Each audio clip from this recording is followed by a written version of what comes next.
एक जण जवळचा म्हणत होता, दादा मी पैसे भरतो, तर मनोज दादा म्हणले की तिच्या आईनं जर पैसे दिलं तर तिला सहलीला पाठवा, नाही तर पाठवू नका. ही प्रामाणिकपणा आहे त्यांचा.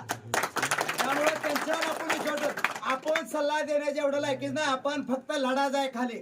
की आपल्या जीवाला विज्ञानाच्या काळातला राजा आहे. आपला राजा सत्य, आपल्या काही राजाने सत्याच्या लालचपोटी दंगल घडवण्याचं काम केलं, पण समाज एकत्र आणण्याचं काम मनोज दादाने केलेलं आहे. त्यामुळे मनोज दादा पाठीमागे आपल्याला उभा राहायचं. लोक ज्याच्या वडिला शाहू महाराजांना मत टाकायला ते संभाजी महाराजांना प्रतिक्रिया दिली मनोज दादा विरोधात की कुणाला पाडायचा कुणाला ठेवायचं, ही वाक्य चुक.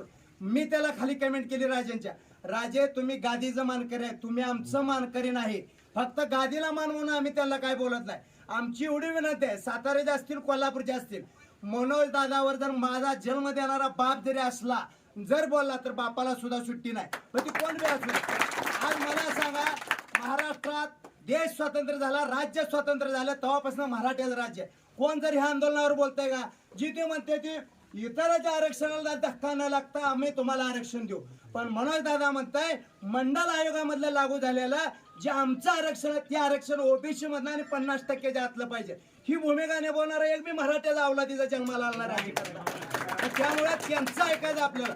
तुम्ही फक्त एकाच भूमिकेत राहायचं की मनोज दादा तुम्ही उपोषण करायचं नाही. तुम्ही सांगेल ती भूमिका, तुम्ही सांगा उभा राहाल तिथं उभा राहतो. काय आमच्या आधी चक्कर इकून तुमच्या मागे हाय सांगा, पण तुमची जी भूमिका फक्त उपोषण करायचं नाही. तुम्ही सांगा, सध्या खोतला एवढं तैड बोलली दादा, त्यानं कट केला फोन, त्यानं जिल्ह्यात जर आला का मला जेल सजा लागू द्या, त्याला चपल्याच मारतो सोडत नाही. कारण आता सण होणार नाही आपल्याला मनोज दादावर कोण बोलले. दादा तुमची भूमिका फक्त उपोषण नको आहे. तुम्ही जिल्हा वाईज फिरा, गाव वाईज फिरा.